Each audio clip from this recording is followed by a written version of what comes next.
안녕하세요. 생존스쿨 생존가이드 코난입니다.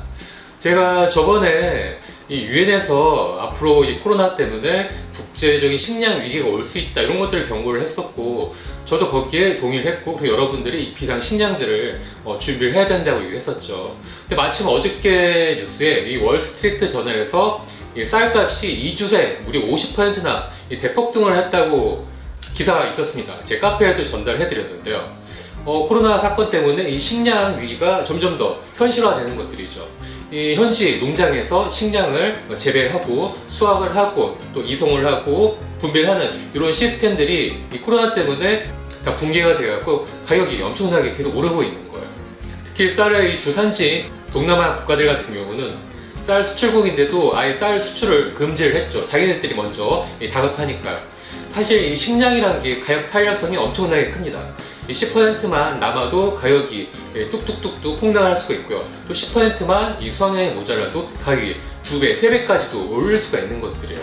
전에도 우리나라 배추값이 한 통에 12,000원, 15,000원까지도 올랐었죠. 계란도 한 판에 10,000원이 넘었었고, 그런 것처럼 식량이란 게 사람이 안 먹을 수 없기 때문에 가격이 비싸더라도 더 사야 되는데, 최근 같은 코로나 사태에서는 많은 사람들이 직장을 잃고 수입이 줄어들기 때문에 이 식량 위기가 더 심각하게 다가올 수가 있는 겁니다. 그래서 제가 유튜브 영상을 통해서 비상 식량을 여러분들 집에서 준비하시라, 이렇게 얘기를 했었는데, 그 이유는 우리 같은 서민들이 재난을 예방할 수 있는 가장 좋고 저렴하고 가성비가 좋은 방법이 바로 집에 우리 식구들이 먹을 비상 식량들을 준비하는 것들이에요. 우리가 예언자가 아닌 이상 언제 큰일이 터지고 또 언제까지 이어질지 모르지만은 어떤 재난, 또 어떤 전쟁이나 테러, 폭동 같은 사태를 하더라도 이 집이 사실 튼튼하기 때문에 집에서 문을 닫고 준비한 비상 식량만 먹고 그 혼란의 시기가 지나갈 때까지 기다리는 게 가장 안전하고 확실한 방법입니다. 때문에 비상시를 대비해서 우리 집에 식구들이 먹을 비상 식량을 준비를 해야 되는데, 문제는 얼만큼을 준비해야 되느냐, 그게 문제죠. 오늘은 그거에 대해서 얘기를 해보도록 하겠습니다. 우리나라 이 민방위 사이트에서도 가정마다 한 달치의 비상 식량을 준비하라고 합니다.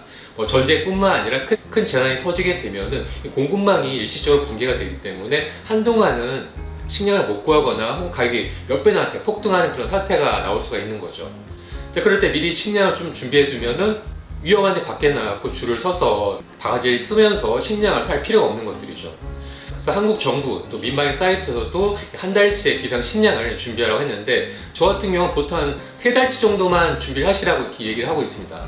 사실 우리가 대부분 이 아파트나 빌라 같은 공동주택에 살고 있는데, 사실 보관할 공간이 사실 마땅치가 않아요. 베란다나 건너방 한켠에 좀 쌓아둘 수밖에 없는데, 이렇게 쌓아둔다 하면은 가족들이 막 뭐라고 할 수가 있는 거고, 또 한 번에 왕창 보관을 하게 되면은 의외로 유통기한이 빨리 와갖고 이런 거 나중에 처치를 하고 먹기가 엄청나게 힘듭니다. 사실 비상 식량도 원래는 계속 우리가 주기적으로 먹고 소모를 해주면서 선입 선출을 해줘야 되는데, 실제로는 사실 그게 엄청나게 힘듭니다. 거의 방치하게 되는 게 현실이죠. 그래서 저는 보통 집에 한 3달치만 있어도 충분하다 얘기를 하고, 또 우리 집에 어떤 창고가 있고 큰 여유 공간이 있다면은 한 6개월치까지도 보관해 두시면 좋을 것 같아요. 그 외에는 사실은 보관상의 문제라든가 또 나중에 유통기한이 끝났을 때 이런 것들 처치하는 비용 같은 것들 통해서 보면은 6개월 이상은 사실은 현실적이지가 않아요. 그 외에 내가 좀 더 준비를 하고 싶다 하면은 각종 씨앗 같은 것들을 좀 준비하는 게 좋겠죠. 하지만은 사실 그렇게 하려면은 식량만 갖고는 안 됩니다. 식량 자체는 부피도 크고 시간이 지날수록 더 폐기를 해야 될 수밖에 없기 때문에 식량보다는 비상시를 대비해서 현금을 준비하는 게 가장 좋습니다. 특히 이 원화보다는 달러나 국제적으로 통용될 수 있는 그런 외화 같은 것들을 준비하시는 게 가장 좋은 방법이라고 저는 생각을 하고 있어요. 하이퍼 인플레이션으로 1년에 수백만 % 물가가 오르는 베네수엘라 같은 경우도 사람들이 살고 있죠. 그 막장 상황에서도 어떻게든 물물 교환이나 또 해외 외화들, 달러 같은 경우 혹은 비트코인 이런 것들 통용이 되기 때문에 그런 거예요. 그래서 사실 지금 우리가 큰 재난을 대비한다 하면은 비상 식량은 한 3개월, 최대 6개월까지만 준비를 하시고, 그 외에는 또 현찰, 특히 달러나 외화 같은 것들을 준비하시면 어떤 비상 사태, 막장 상태라도 그런 것들을 가지고 밖에 나가서 비상 식량을 먹을 것들을 살 수가 있는 것들이죠. 그래서 제 책에서도 비상시를 대비해서 현찰, 특히 외화 이런 것들 준비하시라고 이제 제가 조언을 해드렸었고, 그 외에 또 많은 분들이 요즘에 금값이 폭등을 한다는데 금 또 어떤 분들은 은이 더 좋다 이렇게도 주장하시는데 저는 금은 조금 사시면 좋을 것 같아요.